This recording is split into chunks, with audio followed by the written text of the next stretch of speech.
성도 여러분, 밤새 안녕히 주무셨습니까? 오늘도 금요일 새벽입니다. 내일은 토요일이고 우리 교회에서 또 함께 모여 예배드리고 교회 청소도 하고 그렇게 친교하겠습니다. 함께 찬양드리며 하나님 예배드려 나갑니다. 70장 예전 찬송 79장 찬양드리겠습니다.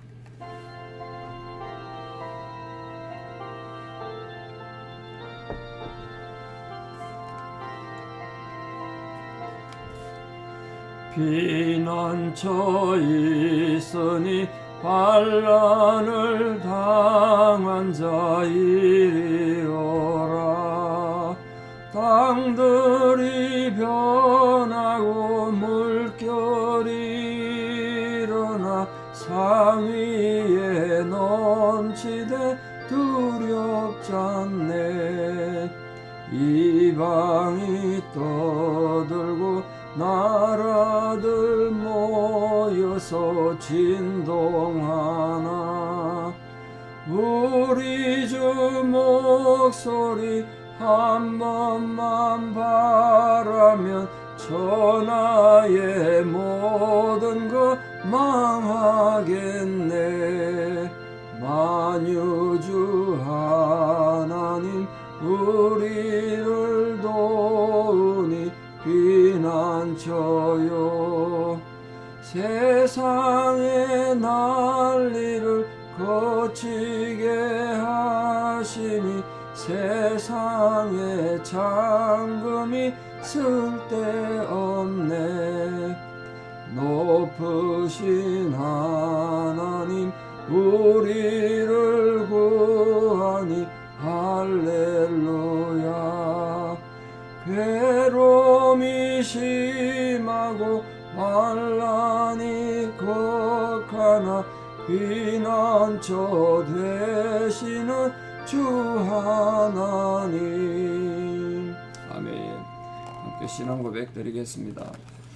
나는 전능하신 아버지 하나님 천지의 창조주를 믿습니다. 나는 그의 유일하신 아들 우리 주 예수 그리스도를 믿습니다.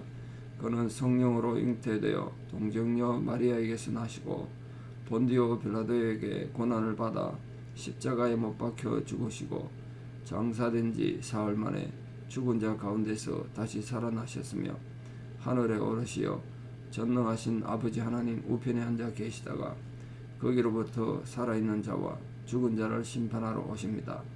나는 성령을 믿으며 거룩한 공교회와 성도의 교제와 죄를 용서받는 것과 몸의 부활과 영생을 믿습니다. 아멘. 2023년 4월 14일 금요일 새벽 하나님 주신 말씀 로마서 11장 17절에서 25절입니다. 로마서 11장 17절에서 25절. 로마서 11장 17절입니다. 동독에 흘립니다. 또한 가지 얼마가 꺾이었는데 돌감람나무인 네가 그들 중에 접붙임이 되어 참감람나무 뿌리의 진액을 함께 받는 자가 되었은즉 그 가지들을 향하여 자랑하지 말라. 자랑할지라도 네가 뿌리를 보존하는 것이 아니요 뿌리가 너를 보존하는 것이니라. 그러면 네 말이 가지들이 꺾인 것은 나로 접붙임을 받게 하려 함이라 하리니 옳도다. 그들은 믿지 아니함으로 꺾이고 너는 믿음으로 섰느니라.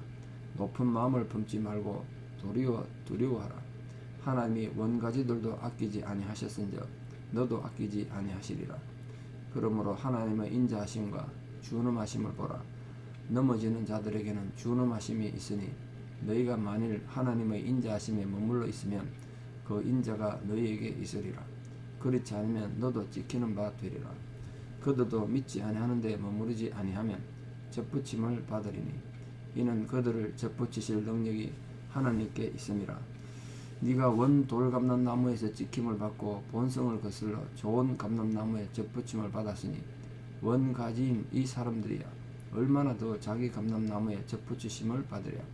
형제들아 너희가 스스로 지혜 있다 하면서 이 신비를 너희가 모르기를 내가 원하지 아니하노니 이 신비는 이방인의 충만한 수가 들어오기까지 이스라엘의 들어는 우둔하게 된 것이라. 아멘. 우린 믿음으로 구원을 받습니다. 당연한 원리죠. 당연한 가르침입니다. 그럼 믿음으로 구원받은 자는 믿음으로 구원받았으니 인생을 마음대로 살아도 되는가? 그게 늘 갈등이고 긴장이죠. 오늘 본문은 그런 면에서 굉장히 중요한 본문 내용을 다루고 있습니다. 우리가 아무리 하나님의 믿음으로 구원받아도 하나님의 인자하심 안에 머물리지 않으면 너도 지키는 바 된다. 이 말의 의미가 뭘까요? 구원을 받지 못할 수도 있다는 말 아니겠습니까? 항상 겸손하게 자긍하지 말고 높은 마음을 품지 말고 하나님 앞에 바르게 살아야 된다. 그걸 분명히 얘기합니다. 물론 또 우리가 바르게 살고 착하게 산다고 해서 그 행실로 자기 행함으로 구원받는 건 절대로 아닙니다만 구원받은 자답게 살아라. 구원받은 자답게. 이 이스라엘 사람들은 원래 하나님이 택한 선민이어도 그들이 하나님 앞에 바르게 살지 않으니까 그걸 잘라버렸다. 사람들을. 이스라엘 싹을 잘라버렸다. 그 자른 자리에 너희들이 접붙임 받은 거 아니냐. 원감람나무도 그렇게 자르신 하나님이라면 너희는 원래 돌감람나무였는데 그 접붙임 받았는데 그 너희들이 하나님 반역하고 배신하면 너희는 얼마나 더 쉽게 잘리겠느냐. 그 조심하라는 거예요. 그래서 신앙의 실천과 또 믿음, 행함과 믿음의 이 밸런스 그걸 잘 맞춰야 된다. 그걸 지금 말하고 있습니다. 여기 이제 로마 교인들이 그런 부분 오해를 많이 한 것 같아요. 그래서 바울이 지금 그걸 가르치면서 너희들이 절대 높은 마음을 품지 마라. 쉽게 말해 교만하지 마라. 자긍하지 마라. 자랑하지 마라. 자랑하지 마. 이 로마 교회의 영적 상태는 뭐 꽤 좋았던 것 같은데요. 근데 문제가 하나가 이 로마 교회 구성원 중 일부 사람들이 바울이 보기에 영적 자만심을 가졌던 것 같아요. 야, 우리는 믿음이 좋다. 유대인에 비하면 우리가 정말 하나님 앞에 바르게 믿지 않냐? 우리 정도면 믿음이 대단한 거 아니냐? 뭐 이렇게 영적 자만심을 가지고 그 교회 안에 있는 동료 유대인 신자들을 업신여겼나 봐요. 너희들은 유대인인데 복음을 맨 먼저 받았는데 왜 그렇게밖에 못 사냐? 이렇게 의심여겼다는 거예요. 그런 것들 지금 바울이 다루고 있습니다. 그러니까 그건 우리 한국 교회도 마찬가지 아니겠습니까? 한동안 한국 교회가 동방의 예루살렘이니 뭐 제2, 제4장 나라니 저 어릴 때가 엄청 많이 듣고 자랐습니다. 실제로 그런 줄 알았습니다. 서울이 동방의 예루살렘인 줄 알았습니다. 택도 없는 소리죠. 누가 그걸 함부로 합니까? 제2성민이다 뭐 그러고 70대 80대 제가 열심히 신앙생활하고 여기저기 부흥에 쫓아다닐 때는 한국이 곧 정말 세상에 뭐 대단한 뭐가 되는 줄 알았습니다. 지금 보십시오. 어떻게 되는가. 그게 자만이고 다 어리석었던 거죠. 오늘 본문 보면 그걸 다시 느낍니다. 이스라엘 민족도 그렇게 하나님이 책망하시고 잘라버리는 하나님인데 이방인은 너희는 오죽하겠냐. 우리가 무지했던 거죠. 무지했어. 그러니까 지도자들이 잘못 안내하니까 한국에 있는 모든 교인들이 동방의 예루살렘이 된 줄 알고 그렇게 좀 우리가 교만하게 행동했던 데가 있죠. 지금 뭐 작년 한 해만 해도 한국 교회 10,000개나 문을 닫고 250만 명의 교인이 줄었다는데요. 큰 소리 칠 거 하나도 없죠. 한국 교회도 이제 뭐잖아. 유럽 교회처럼 교회가 텅텅 빌 날이 올 거라고요. 이 대형 교회들 앞으로 어떻게 할지 좀 걱정이 많이 됩니다. 유럽 교회는 그래도 건물에도 멋있고 문화적 가치가 있지. 한국 교회 그 대형 교회 보세요. 문화적 가치가 있는가? 그 앞으로는 어떻게 될지 걱정이 많이 되죠. 그래서 우리 겸손해야 된다니까요. 겸손해야 돼. 바울이 그걸 얘기해요. 역사는 분명히 하나님이 목적한 바대로 진행하고 흘러갑니다. 우리는 하나님께서 어떤 방향으로 나를 끌고 가는지, 우리 인류를 끌고 가실지에 대한 기대와 또 성경을 통해서 하나님께서 여러 가지 예언하신 그 하나님의 경륜과 섭리를 깨달으며 살려고 노력해야 되겠죠. 자, 오늘 접붙이는 비유를 우리에게 또다시 교훈합니다. 이 접붙이는 비유는 이스라엘이라는 뿌리에 이방인이라는 가지가 접붙임 됐다는 거 아닙니까? 우리는 이방인이었습니다. 뿌리가 이스라엘인데 거기에 접붙임 됐다. 이스라엘 백성이 원래는 이스라엘 백성이 나무가 있으니 가지가 꺾였다는 거예요. 하나님 앞에 바로 서지 못하게 되면 여기 뿌리 남아있을 거 아닙니까? 거기 우리가 접붙임 돼가지고 새로운 하나님 백성이 됐다는 거예요. 그러니까 우리가 뿌리는 결국 이스라엘이라는 거예요. 신앙의 뿌리. 그렇지 않습니까? 우리 신앙의 뿌리 가면 이스라엘이죠. 누가 부정하겠어요? 예수님도 이스라엘 사람인데, 바울도 이스라엘 사람이고, 성경도 다 이스라엘에서 나오는데, 그 뿌리가 거기란 거예요. 그러니까 너희들이 교회가 커지고 교인 숫자가 많아졌다고 이스라엘을 무시하고 우리가 하나님 앞에 복 받았다 그렇게 함부로 말하면 안 된다는 거예요.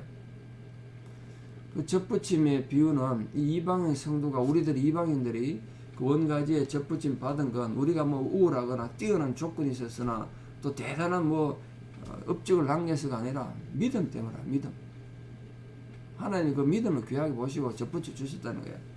그래서 높은 마음을 품지 말고 도리어 두려워하라. 두려워하라.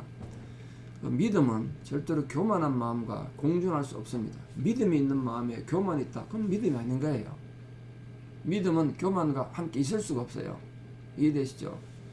이 컵 안에 지금 물이 있습니다만 이 물과 공기는 같이 공존 못하죠. 물이 들어오면 공기는 나가고요. 공기가 들어오면 물은 나가요. 믿음이 우리 안에 있으면 교만은 자연히 사라지게 돼 있어요. 그래서 믿음은 우리 안에 믿음이 하나 생기면 경외감이 생깁니다. 경외감. 하나님에 대한 거룩한 두려움, 경건한 두려움, 그걸 갖게 된다. 내 안에 경건한 두려움이 있는데 어떻게 교만하겠어요? 근데 우리가 또 자만해지고 교만해지면 믿음을 상실한단 말이에요. 만약에 우리가 믿음이 있다 그러고 우리 대단하다 그러고 교만으로 인해서 우리가 만약 믿음을 상실한다면 이방인은 이스라엘이 꺾이는 것보다 더 쉽게 꺾일 거란 거예요. 하나님 택한 선민도 꺾어버렸는데 이방인은 너희들이 그걸 엉뚱한 짓 하면 얼마나 쉽게 꺾이겠느냐. 그래서 겸손해야 된다. 그걸 말하는 거예요. 오늘 교회 안에서도 마찬가지예요. 내가 교회를 오래 다녔다고 해서 믿음이 좋은 거 아니잖아요. 교회 직분이 신앙의 순수성이나 신앙의 성숙도를 나타내는 거 아니라고 여러 번 말씀드렸습니다. 그러니까 우리가 교회 오래 다녔다고 자랑할 것도 아니고요. 교회 직분이 높다고 자랑할 게 하나도 아니라니까. 중요한 건 우리는 그저 하나님 은혜로 새로운 생명 얻었고 영적으로 접붙임 받았다. 그걸 잊지 말라는 거야. 바울이. 이제 이스라엘의 회복에 대한 가능성을 지금 말하고 있는데 만일 이스라엘 사람들도 믿지 아니하는데 그하지 아니하면 말을 좀 어렵게 해놨습니다. 쉽게 말하면 믿게 되면 이 말이죠. 믿는다면 믿음이 없는 상태가 아니고 믿음 있는 상태가 된다면 언제든지 예전에 잘렸던 자기 조상들 뿌리에 참감람나무라 접붙임 받게 될 거란 거예요. 돌감람나무도 찰감람나무에 참감람나무에 접붙임하니까 참감람나무 됐다면 원래 참감람나무를 접붙이면 얼마나 더 잘 자라겠어요. 자기 뿌리도 아닌 이방인들도 거기에 접붙이고 있는데 얼마나 더 아름답게 접붙임이 되겠느냐. 그러니까 이스라엘이 비록 하나님 앞에 책망을 받아서 한번 꺾임을 받았을지라도 다시 그렇게 믿음을 가지고 구원의 조건이 되면 다시 접붙임 받아서 하나님 백성 되는 건 자연스러운 일이다. 그 이방인은 너희들이 교만하면 안 된다. 이스라엘을 무시하지 말라는 거예요. 그것처럼 이스라엘이 다시 하나님 백성으로 회복될 가능성이 매우 높다. 문제는 그 때가 언젠가 그건 우리가 알 수 없죠. 이제 바울이 말하려고 하는 이제 마지막 때의 이 비밀이 이제 25절에 있습니다. 바울이 우리에게 말하고자 하는 비밀은 드디어 이스라엘의 구원과 관계된 하나님의 종말론적 비밀을 지금 공개합니다. 여기서 말하는 신비, 비밀이란 말은 하나님께서 계시하신 진리 이런 뜻인데 그 신비란 말이 비밀이란 뜻인데요.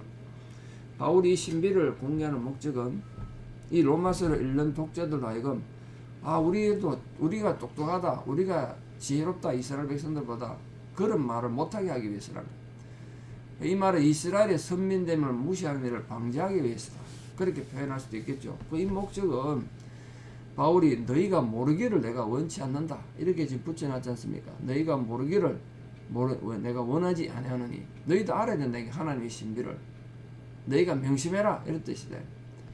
이런 배경 아래서 바울이 공개한 비밀의 내용은 이방인의 충만한 수가 들어오기까지 이스라엘이 들어는 우둔하게 돼서 하나님을 모를 수 있다. 그러나 이방인의 숫자가 어느 정도 충만하게 되면 이스라엘 백성들도 하나님의 백성이 돼서 함께 구원받고 예수님이 재림하시고 역사는 종말이 올 것이다. 그렇게 지금 말씀했습니다.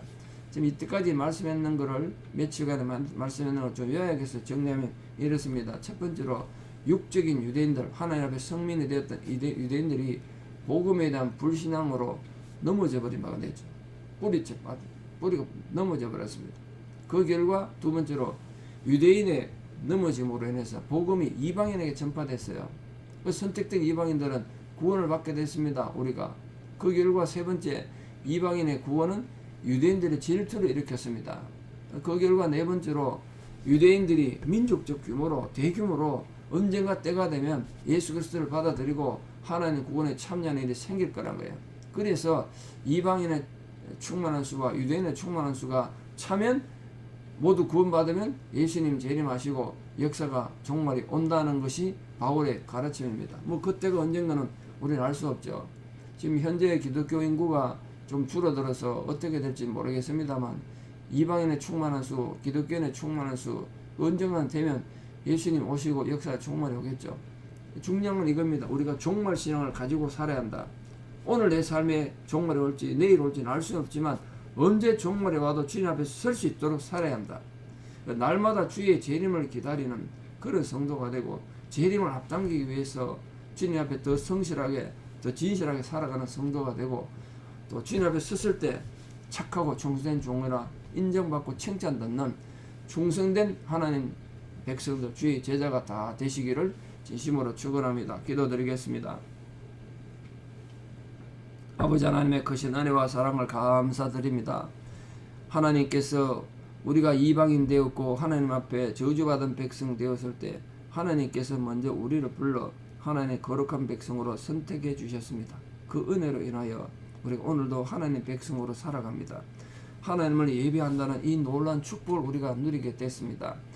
하나님 앞에 예배자로 선다는 것이 얼마나 중요한지를 알고 참으로 오늘도 하나님 앞에 예배 드리고 하나님과의 관계를 견고히 함으로써 하나님이 기뻐하는 참감람나무가 되는 저희들 에게 도와주시옵소서.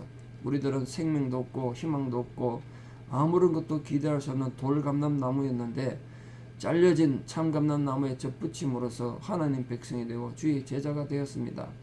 이 귀중한 원리를 알고 오직 믿음과 하나님 은혜로 되어진 참감람나무가 되어 남은 생애를 살아가는 동안 종말 신앙을 가지고 언제 내 앞에 종말이 닥치더라도 주님 앞에 기쁘게 설 수 있는 거룩한 백성 주의 제자가 될 수 있도록 은혜 위에 은혜를 다하여 주시옵소서. 이제는 우리 주 예수 그리스도의 은혜와 하나님 아버지의 만극하신 사랑과 성령님의 위로 교통 역사하심이 내가 참감람나무로 부름받았으므로 내 평생에 하나님이 기뻐하는 열매를 맺으며 언제 주님이 오시더라도 주님 품에 안길 준비를 하는 종말 신앙으로 살아가기를 결단하는 사랑하는 성도님들의 신앙의 고백 위에 이제부터 영원토록 함께 하시옵기를 간절히 축원하옵나이다. 아멘. 예, 오늘 금요일인데 하루 잘 보내시고 내일 새벽 또 교회 오실 수 있으면 교회에서 예배드리고 내일 또 뵙겠습니다. 감사합니다.